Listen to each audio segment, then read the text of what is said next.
Hey guys, a Merry Christmas, Happy New Year, and welcome back to another Great Scott Gaming video. Sorry, it's been a while since I last uploaded. I've started a new job recently, so I've been a little bit busy most of the day with that. Just been lacking a little bit of creative drive anyway. As you can probably tell by my voice, I'm just getting over a cold, so if I cough or sneeze or anything, I apologise in advance.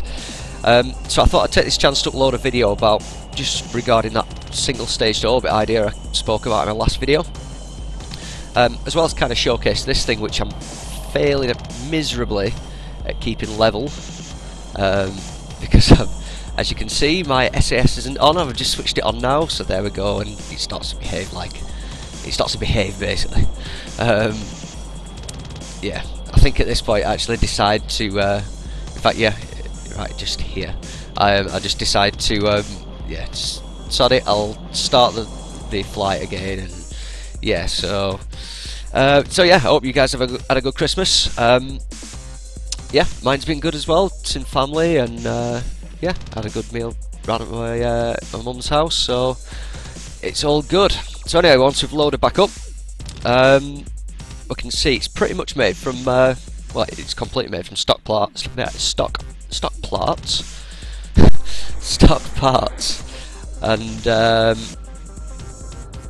yeah, I'm just spooling the engines up. I can't get my words out tonight.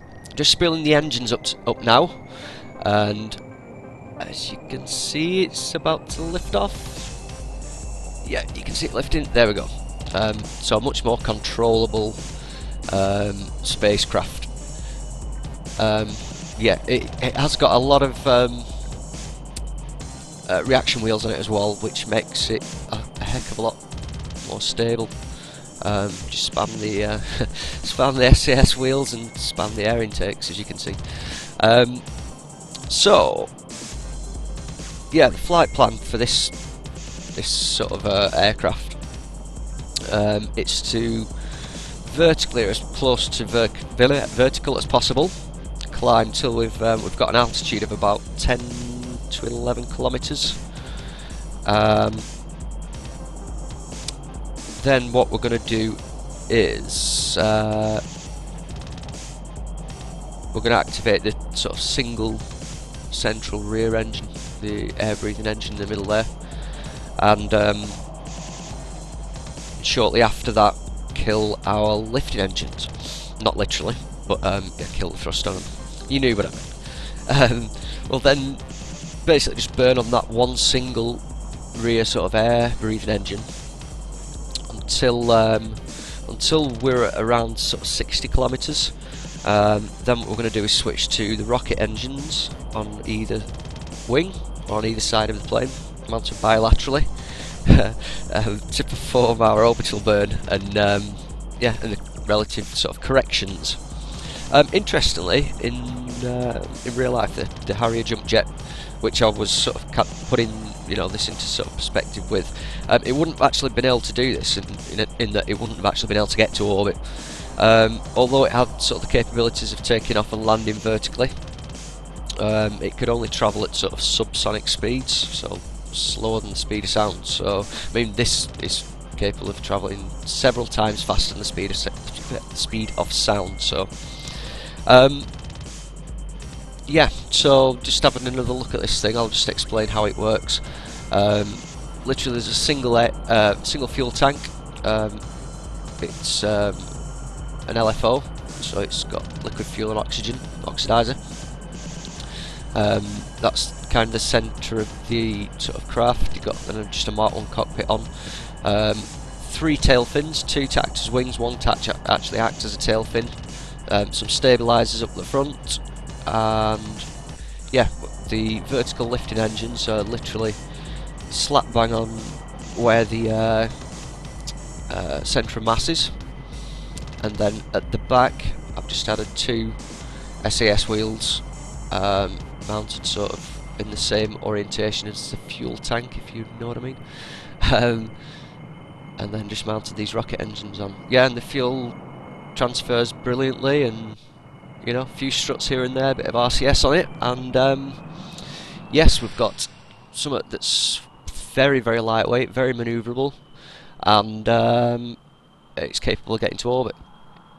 So yeah, you can see there's a lot of air intakes on it as well, and in fact I think it's got 12 in total. I can assure you I don't have part clipping allowed in the debug menu to do this, it's just a way that you build them. I'll put up a quick tutorial video in the next few days on how it's done. So all I'm doing here is increasing our surface velocity, seeing as we're now sort of 17,600 metres up. We're pretty much at the altitude we'd normally be doing a gravity turn at if we were in a rocket, which it's got pretty much the same flight plan for. So we've actually got full throttle there on that single rear engine, and I've tilted the nose up sort of 45 degrees like that. What that's going to do is keep the prograde marker just above the horizon on the nav ball, and as I just sort of showed you there with the mouse, and here as well, I'm increasing my vertical speed as well as increasing my horizontal speed. So that's what you need to be doing to actually get into an orbit with one of these things. So yeah, so how this actually works with the air intakes, Kerbal Space Program will basically round down the amounts in. Can you see in the top right corner there where it says oxidized intake air? Sorry. Yeah, it kind of rounds down that amount. So even though your air intakes might have, say, 0.005 of air intake, it'll still round it down to a 0. But what it does, it calculates the total amount of air intake still for your full plane. So obviously because I've got 12 of them, 12 times 0.005 is a heck of a lot more than just 0.005. So the game then sort of rounds it up to the next one, if you know what I mean, because it's larger than. Yeah, you get me, don't you? Hopefully it makes sense. I'm not just rambling. So yeah, what I'm basically doing here is just try my best to keep the program marker above the horizon on the nav ball. And what I'm going to do eventually is, yeah, I will throttle down. That just sort of maintains the thrust as well as the the actual velocity, the surface velocity of the actual thing, as well as increasing your target height, your orbit, your program marker, yeah, apoapsis. So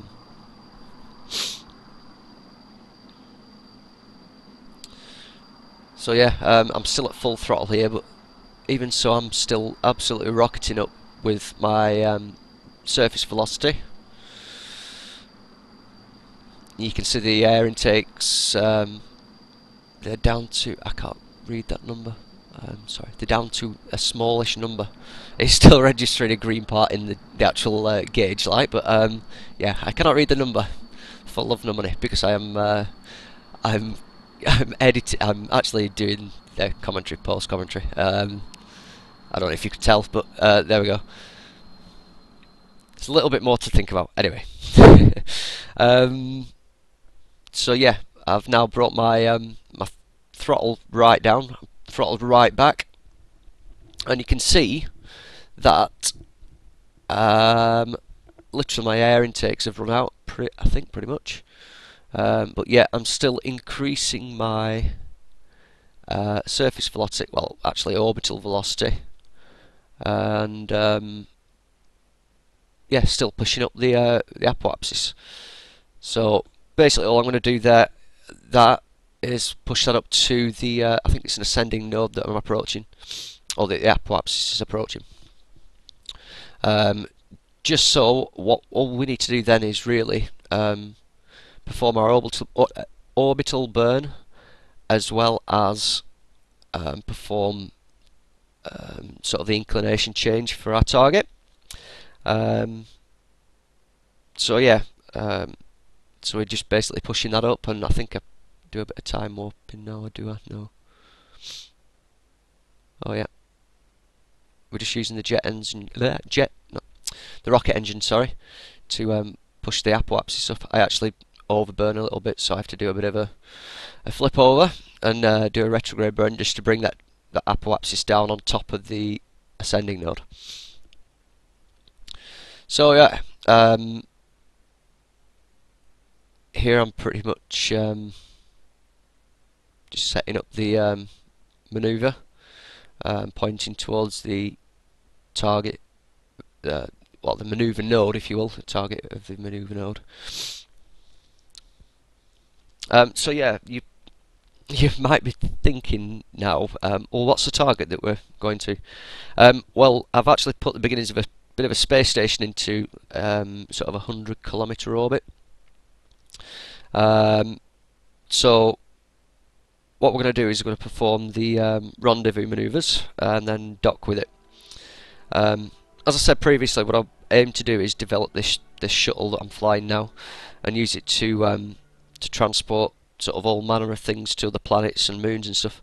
I mean, what that'll do ultimately, you know, I'm hoping it'll add an amount of sort of continuation to the channel as well. And I'm thinking sort of putting moon bases on up there as well as space stations around other planets. Should be interesting anyway. Watch your space. So yeah, after a bit of time acceleration, we get to the manoeuvre node and perform the burn at a fairly low thrust. Notice I left plenty of time before the node to actually start the burn, basically. So after a few sort of adjustments and a couple of laps, come on, eventually. There we go. Yeah, I get my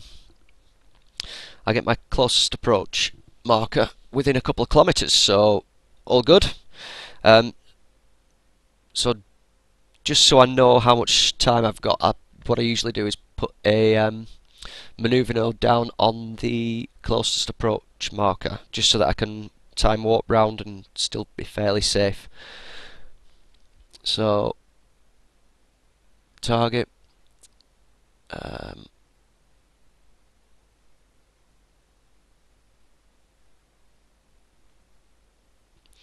yeah, and I've just time warped round a little bit, and I get a little bit confused here. Wait a minute. No, I'm just actually time warping round now to the marker, because then you can see next to the nav ball it tells you how many minutes and seconds and stuff you've got. So good timing as well. Straight back into daylight. So it's daytime again. Actually not, because these things will actually orbit. Well, it depends what kind of height an orbit you're at, but they'll orbit probably 5 or 6 times a day, I think. Don't count me on that, but yeah, they'll orbit about 5 or 6 times a day. But yeah, as you can see now, I'm kind of going, what's going on? Yeah, why has my closest approach sort of markers disappeared? Well, they've not disappeared, but they've basically, sorry about that, I hit my headset. They've just gone hundreds of miles apart, whereas before they were less than 2 kilometers. So I'm thinking, what's going on here? And yep, 5, 4, 3, 2, 1, and zero.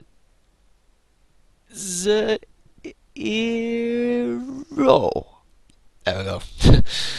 So yeah, you cancel that manoeuvre node, and you can see it's just the same as it was, because we didn't actually burn or anything. So, whew. I think at the time I was panicking. Then I thought, shit, I've messed it up. Damn it! But no, all good, all good. So yeah, that could have been disastrous. So as you can see, we're now within a few kilometers, really, of the space station. Okay, so now I'm literally closing the last kilometer or so, last few kilometers. Really just by repeating the old sort of retrograde burn to kill our relative velocity, and then burning to the target on the nav ball. Standard sort of rendezvous maneuver. I think it's called the Hoffman transfer. What it's doing is it's matching your orbital velocity with the target, and then it's pushing your orbit up to meet the target's orbit, if you understand me. Orbital mechanics, it's complicated. It's one of them things. Anyway, so yeah, I do get a little bit impatient here actually. I decide, yeah, you know what, sorry, I'm just going to burn in using the normal engines. Excuse me. Come on.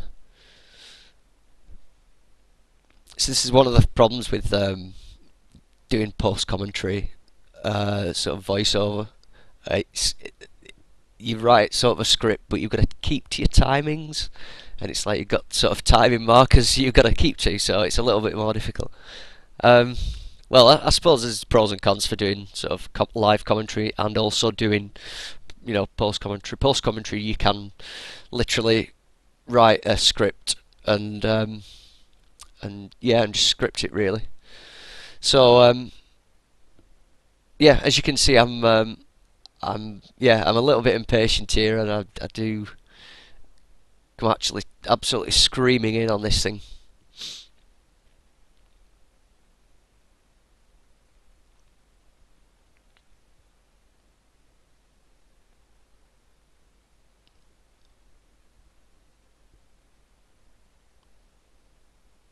Eventually, I think I'm just trying to match up my. If you look on the nav ball, the green and the sort of pinky purple reticles that I'm burning towards, what those are I think one of them's retrograde, so I'm trying to slow down my approach whilst lining up my approach with the actual space station. So yeah, what I do now is I burn towards the space station, coasting a little bit, just using time warp, and then I think, sorry, this is the bit where I get impatient.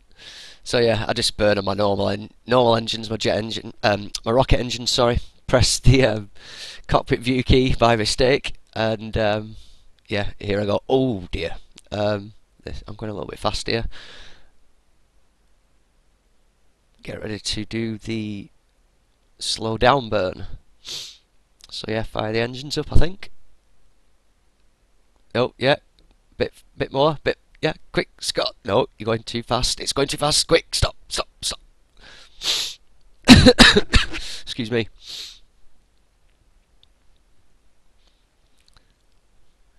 And yeah, but yeah, we get towards like within 100 meters or so.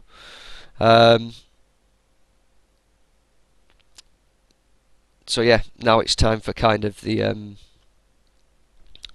docking maneuver really. So I just come in for a bit of a closer approach to this. Now I've actually set this space plane up so there's a docking port underneath. You see, I've just selected it there.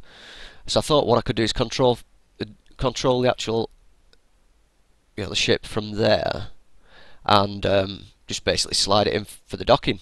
But what I don't know, what something weird's happening, and I'm not sure if my game just sort of bugged out at this point, but it's weird because it just messed all my RCS thrusters up. I couldn't. They weren't working the same way. If you understand me, it was strange, but yeah. So what you'll see me doing here is sort of flicking between using the or controlling the thing from the docking port, as well as controlling it from the cockpit as well, just so that I can line myself up properly, and it still worked pretty well. You know, it allows you to sort of line your docking port up properly, and then if you need to, you can flick back to your cockpit view, move it, you know, where it needs to go, and you know it's perfectly lined up, and then just use cockpit view to to lower the plane onto the and dock it on the space station. So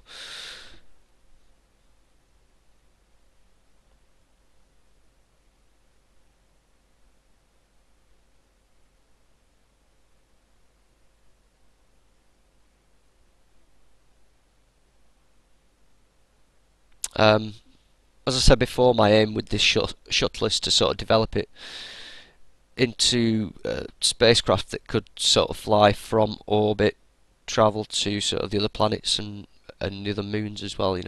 I think it'd be a good, it could be a good series. Yeah, I think Half from Hot Gaming did something similar with this sort of space tourism series.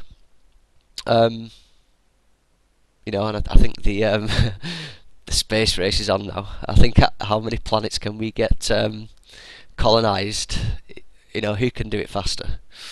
So, so yeah, eventually we're getting to a point where we're getting closer to this thing, close enough to actually do the docking, and I'm just shortening that gap down there.